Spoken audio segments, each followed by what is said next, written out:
Hello, and welcome to Storytime. The following story is fictional and of a darker subject matter. If you are still intent on listening, grab a blanket, sit down, and enjoy the show. The story is called Standstill.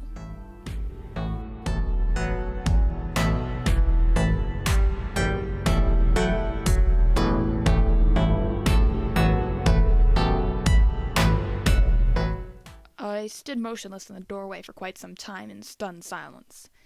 It felt like I was no longer in the place I'd been mere minutes ago. It felt like the whole world had shifted so quickly and the tipping point had been a single action. I could feel myself falling deeper and deeper into this pit I had dug. This pit I hadn't even realized I was digging until I was so deep down I would never be able to climb out. I wanted to move, to get away, to do something. But shock had frozen me in place, forcing me to stare at the damage I had done. I was aware that had I not been standing by the door, had I been standing in the middle of the room, I would not still be upright, because the only thing keeping me from crashing to the ground, like an old marble statue put off balance, was the doorframe digging into my shoulder. I gasped for air, having forgotten to breathe, trapped in my empty head. I let my vision clear and began to make sense of my surroundings. There was only one thing that mattered to me anymore. It was self-preservation. I took in the scene, for it was like a scene from a play. The skewed table setting and the blood splattered across the wall. All things considered, it wasn't that much, but it was more than there should have been. Most of the blood was on the floor in a puddle, emanating from the body heaped on the ground. It looked twisted and wrong, as if it was a painting that was almost picture-perfect, just missing one key thing, one essential element that I couldn't quite place. I pondered it for a moment and saw what was missing. Everything was motionless, too still, too quiet, impossible to know whether time had stopped or everything around me had. People were supposed to move, to breathe, but this person wasn't. I realized why. They weren't a person anymore. They were a corpse, a thing. They weren't a man or a woman, a youth or an elder, a friend or an enemy. They were a thing, no different from a painting on a wall. They were purely decorative. I thought to move, knowing that I shouldn't be wasting time.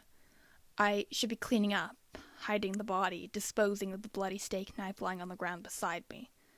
But all I could do was think about what I had done. It wasn't that I felt guilt, shame, or regret, but rather I was filled with a strange sense of calm, as if the torrent of emotions that usually filled a person had stopped to watch the event. All I felt was the sense of quiet that filled the air, and I thought briefly about how nice it was.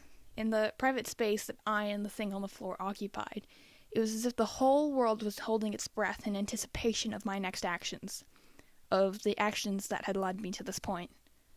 Everything had been so normal, too boring, and something broke inside of me. Something important, something irreplaceable. And I grabbed the knife and I stabbed, and it was taking too long, so I stabbed again, and it was easy. There was no pleading, no screaming, only shock, and then nothing, because there couldn't be anything more, because it was over. So I gathered my thoughts and took another breath, and I made a plan. I cleaned everything, thoughtlessly, effortlessly. I left the thing on the bed and gently tucked it in.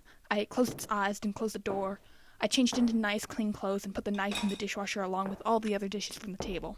I dried my hands and checked again for flecks of blood. Clean. I stepped quietly outside, relieved to feel the sigh of the wind, assuring me that time had only stopped for the corpse and not for me too. I went home and lay in my bed, thinking about how nice it would be to forget everything. But I realized I didn't want to forget. I broke a rule, a fundamental rule, and I learned something. And I enjoyed it.